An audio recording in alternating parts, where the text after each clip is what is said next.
Hello, everyone, and welcome to AP US History for Winners with your teacher, Mr. Johnson. Last time we finished Unit 1, and today we are starting Unit 2, which will span from 1607 to 1754. Specifically, today we're going to talk about European colonization and kind of talk a little bit about each of the different countries that colonized North America. So if you are ready, let's begin. The first European country to review is the Spanish and how they colonized North, Central, and South America. Now, we've already talked a lot about Spanish in the previous unit, so this should be a review. None of this should be new information, but let's go over the most important points. So remember our three G's, right? So Spain wants gold and silver from the colonies, and they also want to convert natives to Catholicism. Those are two really important ideas. And then we talked a lot about how the conquistadors like Pizarro and Cortez wanted that glory. So we've got gold, God, and glory here, all right? Spanish crown strictly controlled its colonies. So the European politics has a large influence over the Spanish colonies. The officials that run the colonies are from Spain. They're not from the colonies itself, and we're going to see how that's different in some of our other colonies. Most of the settlers from Spain are men, and this might be new information for us, but if we think about this, this kind of also has the effect of that the Spanish colonists are going to intermarry with natives and Africans that are brought over. Because most of the settlers are men, right? And so this is going to result in that caste system that we talked about. Remember that little pyramid with the different groups of people, right? Remember like the mestizos that were Spanish that were mixed with Native Americans, or the mulattoes, which were Spanish mixed with Africans. And so that caste system develops because of all of this intermarriage. And that's a really important concept to understand. Natives by the Spanish are seen as uncivilized. They are worked under that encomienda system, but they are trying to be taught, the Spanish are trying to teach them about Christianity. So there is some level of relations there with Native Americans. All right, now to a new country for us, France and French colonization. Now, Samuel de Champlain is the founder of Quebec in 1608. And France is going to send fewer people than Spain or England, and they're going to send, again, mainly men. And so we will see more intermarriage with the natives. That's an important concept that we see keep repeating. If a European country is only going to see men, usually the relations with the natives are going to be better, and usually there's going to be intermarriage. Now, the main thing that the French are after is that gold idea of the three Gs, right? So, but this is not really gold. They're here for fur. Okay, and they're going to export the fur back to Europe. So I would start that one. Make sure we kind of understand that France is here for furs. They're here to make money. As far as the colonial government goes, France is the colonies in France are led by people from Paris. Okay, so there's no representation, there's no politics in the French colonies themselves in terms of them being in charge of themselves. Now, how are they the relations with natives? Which it should make sense because they're intermarrying and they're trading with natives. They have friendlier relations. Okay, they're not going to take as much land. They're not going to use slavery. If natives were Christian, they were given more autonomy, but there's still this issues of diseases that's coming around. So we see a little bit of better relations with Native Americans. All right, next group is the Dutch, and Henry Hudson establishes New York in 1609. Manhattan and Albany are Dutch areas. Okay, New York City, used to be Manhattan, right? It used to be a Dutch colony. Okay, they're very similar to the French, and you can kind of think of them in very similar veins in your head. They focused on trade, and they have friendly relations with Native Americans. They have joint stock companies.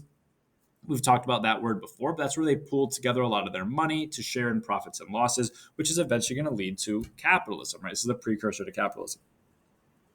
In Dutch colonies, women that did come over that married, they actually retained their rights when they were married. And the Dutch also had moderate religious toleration in private, not so much in public, but in private. So we see a couple of differences from other colonies. We see more women's rights, we see more religious toleration. But in general, you can kind of think about them as in similar terms with the French in terms of their being here to make money and to trade. All right, last is the most important group because it'll be the focus for the next unit and for the rest of this unit really are the English colonies. All right, and the first permanent settlement that England establishes in the New World is Jamestown in 1607, led by this guy, John Smith. And why are they here? This is really important to know. They're here for money. And how are they going to make that money? not gold, but tobacco. So they're going to grow tobacco and bring it back to England and Europe to sell. All right. So that idea of tobacco and being here for money is really important. England is going to eventually found other colonies on the Atlantic coast and the Caribbean. We'll talk more about those later, but Jamestown is the first one. Now, they do send males and females to the colonies. And so as a result, we do not see intermarriage with the natives, and we do not see a lot of friendly relations with the natives.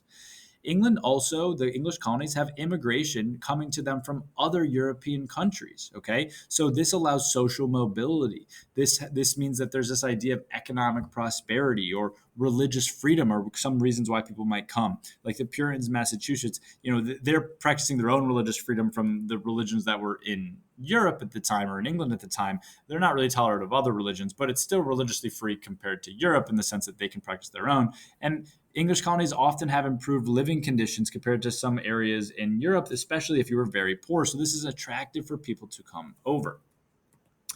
All right, so continuing on with English colonies here, talking about Native American relations, we've talked about with every country. And in English colonies, because they're living separate from the natives and because they're bringing over men and women, they're often going to fight with the natives over land. And there's a lot of tension. And land, star that idea, land is the main thing the natives and the English are going to fight over. In the very beginning, the natives are teaching the colonists how to survive with crops and fishing and stuff like that. But eventually it becomes very contentious and there's going to be a big rivalry. And we're going to see lots of wars break out between the English colonies and the natives over land. Okay. Now, the English colonies, what is their focus here? They're here for many different reasons. Some colonies are founded for religion. Some colonies are founded for money. Okay. But a lot of the colonies are focused on agriculture. In the South, the major thing they're growing is tobacco in the southern colonies, and they're growing tobacco to sell back to Europe to make money. In the middle colonies, and we'll break this down in future lessons a little bit better, but in the middle colonies, they're growing cereal crops like grains for food. And in New England, they're often subsistence farming. So they're farming just to get by because a lot of those colonies were founded for religious reasons instead of monetary reasons. But again, we'll break all those colonies down further, but this is just a little precursor, just so you have familiarity with the English colonies for right now. Now, the English colonies are much more democratic than other European colonies, and they actually have their own forms of government. We'll break those down in a future lesson as well, but that's one way to compare them for right now. But we do need to understand this word mercantilism or mercantilism and this example called the Navigation Acts. And we should star both of these bottom terms. They're very important to know. They will come up again and again, so we got to make sure we have a really clear understanding of them.